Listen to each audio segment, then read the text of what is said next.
Dans cette vidéo, nous allons quitter la Terre et lever les yeux vers le ciel pour découvrir un univers où la science partage la vedette avec la poésie et la magie.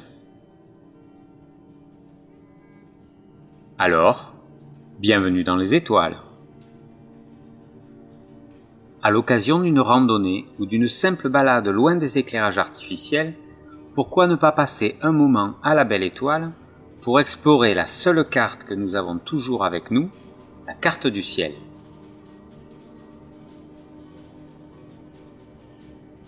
Les astronomes modernes ont divisé la voûte céleste en 88 zones délimitées par des frontières imaginaires pour former les constellations. Mais la plupart d'entre elles étaient déjà connues depuis des siècles et continuent à porter les noms donnés par les anciens. Ce sont eux qui ont avant tout relié les étoiles principales de chaque constellation pour former des représentations graphiques auxquelles sont associées histoire et légendes.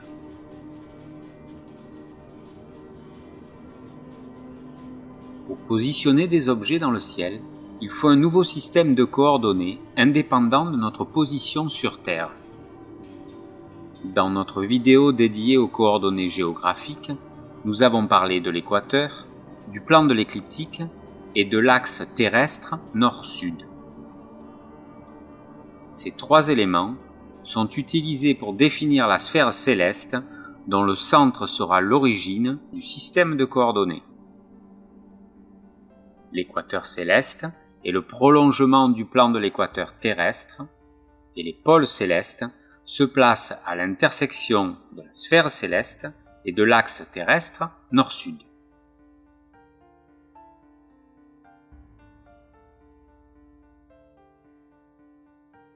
Enfin, le point zéro de ce système de coordonnées, le point vernal, est formé à l'intersection du plan de l'équateur et du plan de l'écliptique en choisissant le nœud ascendant, c'est-à-dire le point que croise le mouvement apparent du Soleil pour l'équinoxe de printemps. Pour mesurer la position d'une étoile, nous donnons son ascension droite sous la forme d'un angle en heures, minutes, secondes à partir du point vernal et dans le sens inverse des aiguilles d'une montre. Puis, sa déclinaison, qui est l'angle entre l'objet à mesurer et l'équateur céleste, exprimé en degrés, minutes et secondes. Explorons maintenant les constellations qui se situent sur une bande centrée sur l'écliptique, car vous connaissez déjà sûrement leurs noms. Ces constellations sont celles du zodiaque et portent les noms des 12 signes de l'astrologie occidentale.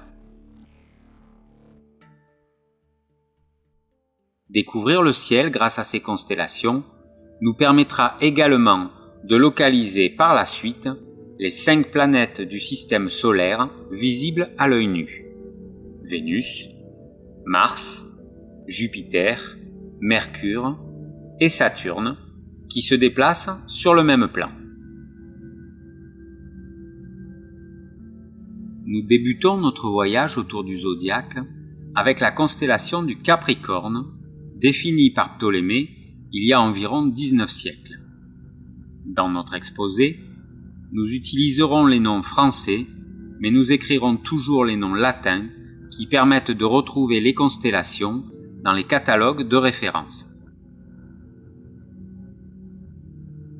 La seconde constellation de notre zodiaque est le Verseau. Les traits, utilisés pour relier les étoiles entre elles, sont extraits des dessins du Guide du ciel de la Société nationale Audubon. Mais il existe de nombreuses variantes. Après le Verseau, nous entrons dans la constellation des Poissons. C'est dans cette constellation que se situe à l'heure actuelle le point vernal. La petite constellation qui suit est le Bélier. Le Bélier fut la première constellation du zodiaque il y a 2000 ans quand l'entrée du Soleil dans celle-ci correspondait au début du printemps, le 21 mars. Nous découvrons maintenant la constellation du Taureau. Pour notre observation du ciel, nous avons choisi l'été. Cette constellation sera donc difficile à voir car elle apparaît juste avant le lever du Soleil.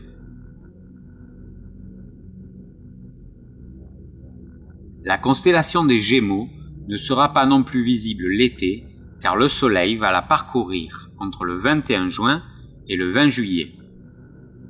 Nous reviendrons par la suite sur le décalage dans le temps entre la position du Soleil dans les constellations en astronomie et en astrologie.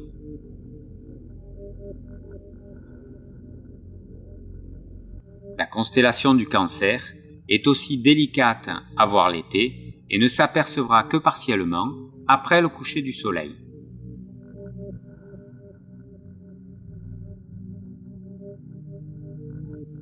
Nous voici dans la constellation du Lion. Les étoiles qui composent le dessin apparaissent sur un même plan, mais en réalité, elles sont éloignées de plusieurs années-lumière. La constellation suivante est la Vierge. L'année-lumière, utilisée en astronomie, est une unité de distance qui vaut 9461 milliards de kilomètres, soit 24 millions de fois la distance Terre-Lune. La constellation de la Balance succède à la Vierge. Cette constellation faisait à l'origine partie du Scorpion. Voici justement le Scorpion, une constellation qui se compose d'un grand nombre d'étoiles particulièrement brillantes. Pour nommer les étoiles principales d'une constellation, les astronomes utilisent l'alphabet grec.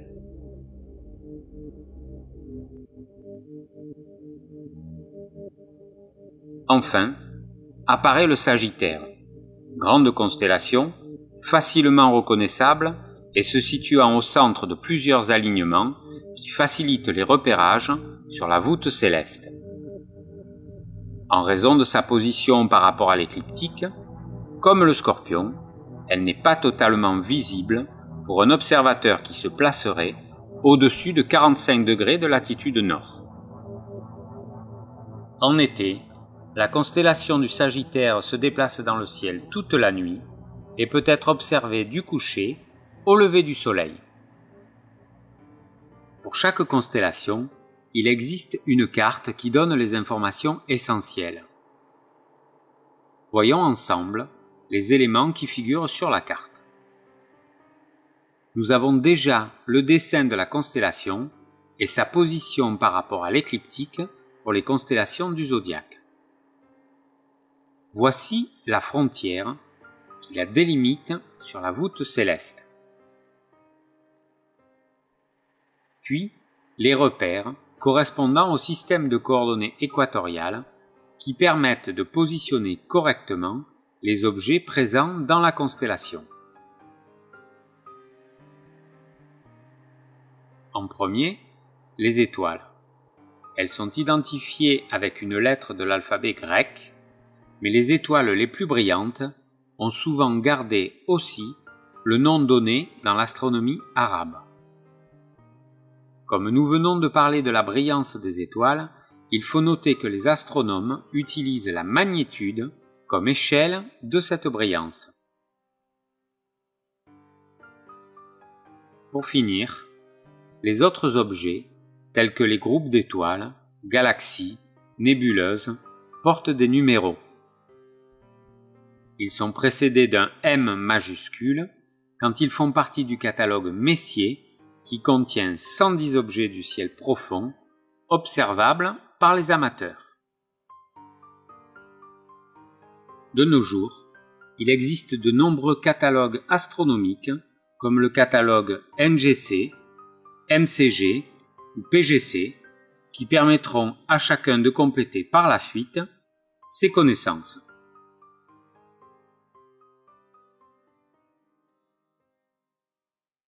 Vous habitez peut-être un lieu favorable à l'observation du ciel. Alors n'hésitez pas.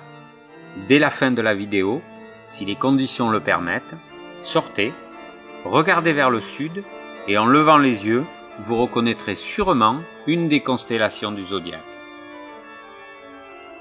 À bientôt avec le dernier voyageur, près de chez vous ou à l'autre bout du monde.